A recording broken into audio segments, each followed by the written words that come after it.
Assalamualaikum warahmatullahi wabarakatuh. Bertemu kembali di channel Math Education Official. Apa kabar kalian? Sehat-sehat selalu kan? Dan tetap semangat belajar matematikanya. Pada pembelajaran kali ini kita akan belajar kembali materi mengenai menghitung volume prisma tegak segi 4, di mana alas dari prisma tersebut berbentuk trapesium sama kaki. Baiklah, langsung saja kita simak materinya.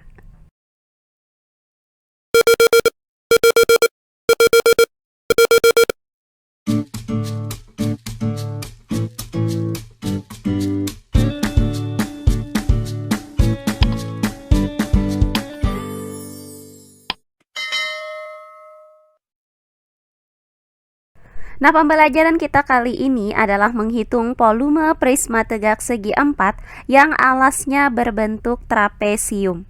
Perhatikan prisma tegak segi 4 berikut ini. Nah, pada gambar ini terdapat 3 buah prisma yang masing-masing alasnya berbentuk trapesium. Nah, seperti yang kita ketahui bersama bahwa trapesium itu terbagi menjadi 3 jenis, yaitu trapesium sama kaki, trapesium siku-siku, dan trapesium sembarang. Karena prisma tegak segi 4 ini alasnya berbentuk trapesium, maka prisma ini merupakan prisma tegak segi 4 trapesium. Nah, sekarang kalian perhatikan gambar yang pertama ini. Alasnya itu berbentuk trapesium sama kaki, maka prisma ini bisa kita namakan dengan prisma tegak segi 4 trapesium sama kaki. Sedangkan untuk gambar yang kedua, ini alasnya berbentuk trapesium siku-siku, maka prisma ini kita namakan dengan prisma tegak segi 4 trapesium siku-siku. Dan yang terakhir gambar yang ketiga, karena alasnya berbentuk trapesium sembarang, maka prisma ini kita namakan dengan prisma tegak segi 4 trapesium sembarang. Nah, karena pembahasan kita kali ini adalah menghitung volume prisma tegak segi 4, maka volume prisma tegak segi 4 yang alasnya itu berbentuk trapesium juga mempunyai rumus yang sama, yaitu volume prisma sama dengan luas alas dikali tinggi prisma. Nah, karena alasnya tadi berbentuk trapesium, maka luas alas prisma ini sama dengan luas trapesium, yaitu setengah dikali jumlah sisi-sisi sejajar dikali tinggi trapesium. Sehingga rumus inilah nanti yang akan kita gunakan untuk menghitung volume prisma tegak segi 4 yang alasnya berbentuk trapesium ini. Nah, untuk lebih jelasnya perhatikan contoh soal berikut ini. Perhatikan gambar di samping. Hitunglah volume prisma pada gambar di samping ini. Baiklah, untuk penyelesaiannya adalah sebagai berikut. Sekarang kalian perhatikan gambar ini. Nah, di sini terlihat bahwa prisma ini merupakan prisma tegak segi 4 trapesium sama kaki, di mana diketahui bahwa panjang kaki-kaki trapesiumnya adalah 13 cm dan panjang sisi-sisi yang sejajarnya adalah 4 cm dan 28 cm. Selanjutnya diketahui tinggi prisma ini adalah 45 cm. Nah, yang ditanyakan dari soal adalah volume prismanya. Adapun rumus untuk menghitung volume prisma adalah volume prisma sama dengan luas alas dikali tinggi prisma. Nah, karena luas alasnya itu belum diketahui, maka kita cari terlebih dahulu luas alasnya. Nah, karena alasnya ini berbentuk trapesium sama kaki, maka luas alas prisma itu sama dengan luas trapesium, yaitu setengah dikali jumlah sisi-sisi sejajar dikali tinggi trapesium. Maka akan kita cari luas alas prisma tegak segi 4 ini, di mana alasnya tadi berbentuk trapesium, sehingga luas alas prisma itu sama dengan luas trapesium. Nah, adapun rumus untuk mencari luas trapesium adalah setengah dikali jumlah sisi-sisi sejajar dikali tinggi trapesium, di mana sisi-sisi sejajar pada trapesium ini adalah 4 cm dan 28 cm, sedangkan tinggi trapesiumnya belum diketahui. Sehingga, langkah pertama yang kita lakukan adalah menghitung tinggi trapesium. Perhatikan trapesium sama kaki ini. Nah, dari trapesium ini akan kita cari tinggi trapesiumnya, di mana tinggi trapesium itu tegak lurus dengan alas trapesium.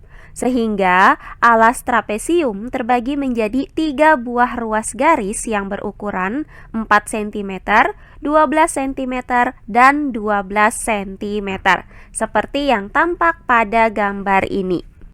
Nah, selanjutnya dari gambar ini kalian perhatikan segitiga siku-siku, di mana segitiga siku-siku ini memiliki ukuran panjang sisi miringnya itu 13 cm dan panjang sisi siku-sikunya itu adalah T dan 12 cm. Nah, dari segitiga siku-siku ini akan kita cari nilai T, di mana T di sini adalah tinggi trapesiumnya. Sehingga, berdasarkan teorema Pythagoras, maka tinggi trapesium atau nilai T itu dapat kita rumuskan dengan T kuadrat sama dengan 13 kuadrat dikurang 12 kuadrat. Nah, hasil dari 13 kuadrat adalah 169 dan hasil dari 12 kuadrat adalah 144. Maka didapat T kuadrat sama dengan 169 dikurang 144. Nah, hasil dari 169 dikurang 144 ini sama dengan 25. Maka didapat T kuadrat sama dengan 25. Nah, karena kita mau mencari nilai T, sementara T di sini masih dalam bentuk pangkat 2, maka nilai T itu didapat dengan cara mencari akar dari 25 ini. Nah, hasil dari akar 25 adalah 5, maka didapat T sama dengan 5. Nah, sehingga kita dapatkan bahwa tinggi trapesium sama kaki ini adalah 5 cm.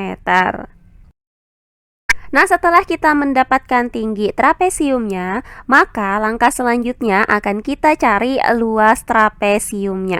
Nah, adapun rumus untuk mencari luas trapesium adalah setengah dikali jumlah sisi-sisi sejajar dikali tinggi trapesium. Nah, karena sisi-sisi sejajar pada trapesium ini adalah 4 cm dan 28 cm, sedangkan tinggi trapesiumnya adalah 5 cm, maka kita substitusikan nilai ini ke dalam rumus luas trapesium.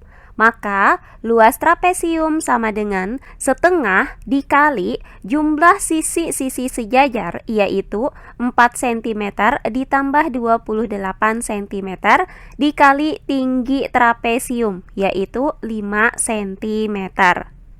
Nah, dari persamaan ini yang akan kita hitung terlebih dahulu adalah yang ada di dalam tanda kurung, yaitu 4 cm ditambah 28 cm. Hasilnya adalah 32 cm. Maka luas trapesium itu sama dengan setengah dikali 32 cm dikali 5 cm. Selanjutnya, untuk 32 cm ini bisa kita bagi dengan 2. Hasilnya adalah 16 cm. Maka didapat luas trapesium itu sama dengan 16 cm dikali 5 cm. Nah, hasil dari 16 cm dikali 5 cm adalah 80 cm persegi. Maka didapat luas trapesium sama dengan 80 cm persegi. Nah, karena luas trapesium itu sama dengan luas alas prisma tegak segi 4, maka kita dapatkan bahwa luas alas dari prisma tegak segi 4 ini adalah 80 cm persegi. Nah, setelah kita dapatkan luas alas prisma tegak segi 4 itu sama dengan 80 cm persegi dan diketahui tinggi prismanya adalah 45 cm, maka langkah terakhir yang akan kita hitung adalah volume prismanya. Nah, adapun rumus untuk menghitung volume prisma tegak segi 4 ini adalah volume prisma sama dengan luas alas dikali tinggi prisma. Karena luas alasnya sama dengan 80 cm persegi dan tinggi prismanya sama dengan 45 cm, maka kita substitusikan nilai dari luas alas dan tinggi prisma ini ke dalam rumus volume prisma ini. Maka volume prisma sama dengan luas alas yaitu 80 cm persegi dikali dengan tinggi prisma yaitu 45 cm. Nah, hasil dari 80 cm persegi dikali dengan 45 cm adalah 3600 cm kubik. Jadi, didapat bahwa volume prisma tegak segi 4 ini adalah 3600 cm kubik. Nah, berikutnya contoh soal yang kedua. Diketahui sebuah prisma alasnya berbentuk trapesium sama kaki dengan luas 120 cm persegi. Jika tinggi prisma itu adalah 25 cm, maka hitunglah volume prisma tersebut. Baiklah, untuk penyelesaiannya adalah sebagai berikut. Nah, diketahui dari soal ini bahwa terdapat sebuah prisma di mana prisma ini alasnya berbentuk trapesium sama kaki. Nah, diketahui bahwa luas alas dari prisma tegak segi 4 ini adalah 120 cm persegi. Dan diketahui tinggi prismanya adalah 25 cm. Nah, yang ditanyakan dari soal ini adalah volume prismanya. Nah, karena yang ditanyakan dari soal ini adalah volume prismanya, maka akan kita gunakan rumus menghitung volume prisma tegak segi 4 yang alasnya berbentuk trapesium sama kaki. Nah, adapun rumus untuk menghitung volume prisma ini adalah volume prisma sama dengan luas alas dikali tinggi prisma. Nah, karena diketahui bahwa luas alas prisma ini sama dengan 120 cm persegi dan diketahui tinggi prismanya adalah 25 cm, maka kita substitusikan nilai dari luas alas dan tinggi prisma ini ke dalam rumus volume prisma. Maka volume prisma sama dengan luas alas yaitu 120 cm persegi dikali dengan tinggi prisma yaitu 25 cm. Nah, hasil dari 120 cm persegi dikali 25 cm adalah 3000 cm kubik. Jadi, didapat bahwa volume prisma tegak segi 4 yang alasnya berbentuk trapesium sama kaki ini adalah 3000 cm kubik. Nah, demikian pembelajaran kita kali ini mengenai menghitung volume prisma tegak segi 4 yang alasnya berbentuk trapesium sama kaki. Semoga penjelasan dari saya mudah dimengerti oleh kalian semua. Jika ada yang kurang dipahami, silahkan kalian tulis di kolom komentar. Baiklah, untuk pembelajaran kali ini saya cukupkan sampai di sini. Bertemu kembali di pembelajaran kita berikutnya. Akhir kata saya ucapkan wassalamualaikum warahmatullahi wabarakatuh.